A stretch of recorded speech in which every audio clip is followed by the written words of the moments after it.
নমস্কার বন্ধুরা, আপনারা কেমন আছেন?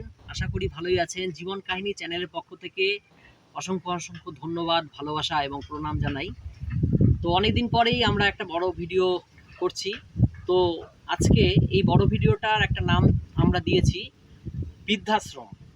তো বৃদ্ধাশ্রম কথাটার মানে এই যে আমরা ছোটবেলা থেকে যে বড় করে আমাদের বাবা মা, সেই বাবা মাই আজকে অনেক সময় অনাহারে মারা যাচ্ছে।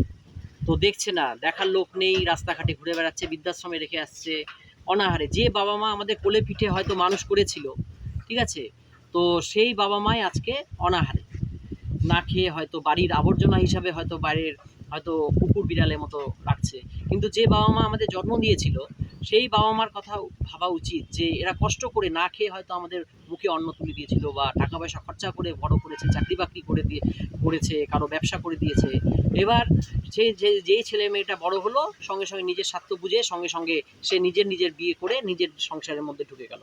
তাহলে বাবা মাটা কোথায় যাবে? তাহলে নিজের সর্বস্ব দিয়ে সে সম্পত্তি বেচে যা ছিল দিয়ে তৈরি করে দিল। তৈরি করে তাহলে কী লাভ হলো? সেই তাহলে ছেলে মেয়ে থাকা আর না থাকা তাহলে সমান হয়ে গেল। আজকে এই প্রশ্নটায় যদি যে ছেলে মেয়েটা এরকম করলো, পাপ তো বাপকেও ছাড়ে না, এটা আমরা আগে থেকেই বরাবরই বলি। তো এটা সবাই জানে, অনেক বড় মানুষরাও বলে কথাটা। গীতাতেও লেখা আছে, কর্মের উপরেই সব ফল। শ্রীকৃষ্ণ বারবার করেই বলেছে যে কর্মের উপরেই যেমন কর্ম তেমন ফল। কর্মটা সবার আগে, তারপরে আমি হয়তো যদি ভালো কর্ম করি, ঈশ্বর আমাকে এমনি কৃপা করবে। হয়তো আমি প্রণাম ঠাকুরকে জানাচ্ছি, এবার পাপ কাজ করছি, তাহলে তো হবে না। আমাকে কর্মটাকে ভালো করতে হবে, ঠাকুরকেও ডাকতে হবে, ঠাকুর ছাড়া তো সব অন্ধকার।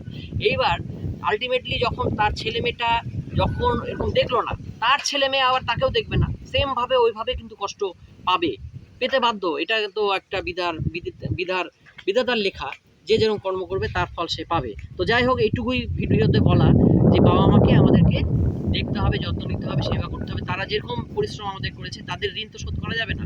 এবার যতটুকু হয় আমাদের তাদের জন্য অবশ্যই করে যেতে হবে, তাহলে এটা কিন্তু বিশাল পুণ্য।